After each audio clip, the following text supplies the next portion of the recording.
Ok,សួស្តីបងប្អូនទាំងអស់គ្នាបាទថ្ងៃនេះខ្ញុំធ្វើវីដេអូបង្ហាញពីការសូ Tuba នៅខាងនេះឃើញណាដូចនេះបងប្រុសគាត់បានសួរខ្ញុំតាក់ទងជាមួយ Tuba ខាងនេះដូចថា default របស់វាមានបែបនេះអញ្ចឹងណាយើងអាចដាក់ឲ្យរូបធំតូចអី view ស្រួលមើលអញ្ចឹងណាដល់ពេលថាវាមកវាទៅបែបនេះតម្រងបងនេះមើលអត់ឃើញនេះទៅក្នុង Telegram តម្រងដូចបែបនេះអូខេតម្រងមានតែកន្លែងនេះមានតែ share និង group ជាមួយនឹង edit អីចឹងទៅហើយតម្រង scene របស់វា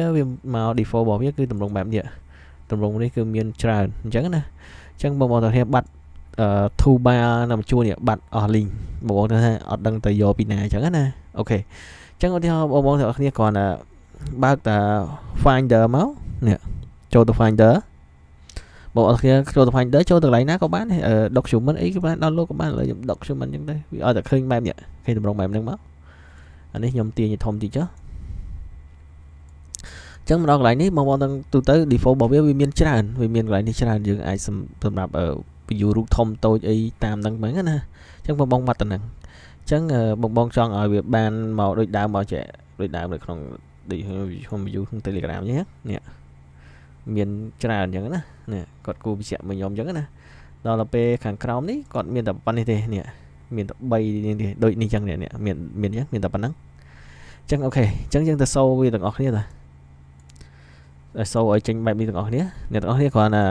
ចូលទៅ Finder មកចេញកន្លែងណាក៏បានដែរ download document ក៏បានឲ្យចេញបែបនេះមកអ្នកទាំងអស់គ្នាគ្រាន់តែ right click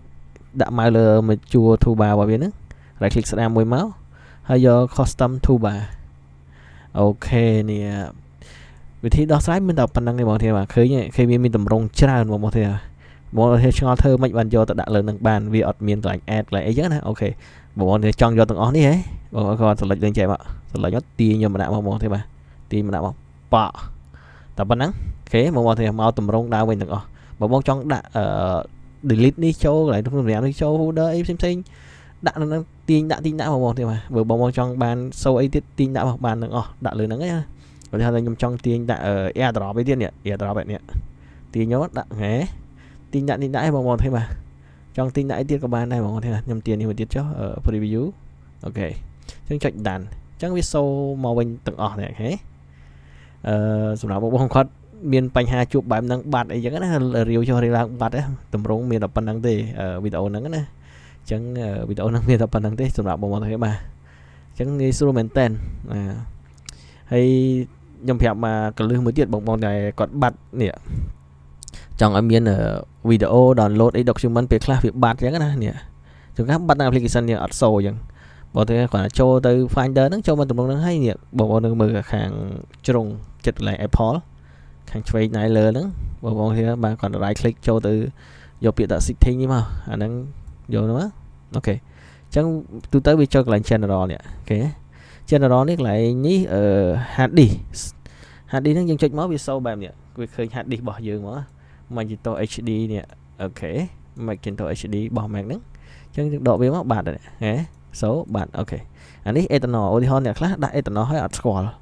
អត់ឃើញសូអញ្ចឹងទៅ raw eternal លើ desktop អត់ឃើញបងប្អូនឲ្យអត់ភ្លេច take កន្លែងហ្នឹងគឺអត់ឃើញទេណា take ទៅនឹងមួយមកអូខេហើយកន្លែងនេះ take អានេះ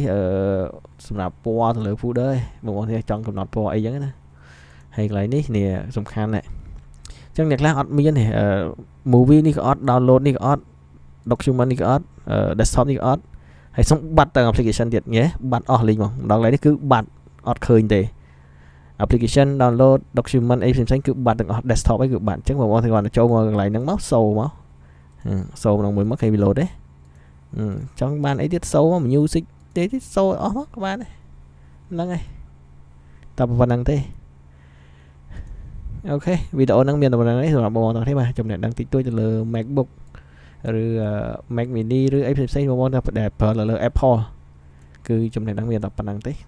ហើយបងចង់ set កម្មវិធីអីខាងខ្ញុំក៏មានកម្មវិធី set ឲ្យដែរបាទ set តែ2026នេះអូខេវីដេអូនេះមានប៉ុណ្្នឹងបងប្អូនអរគុណច្រើនបងមានចំណុចអាចសួរបាន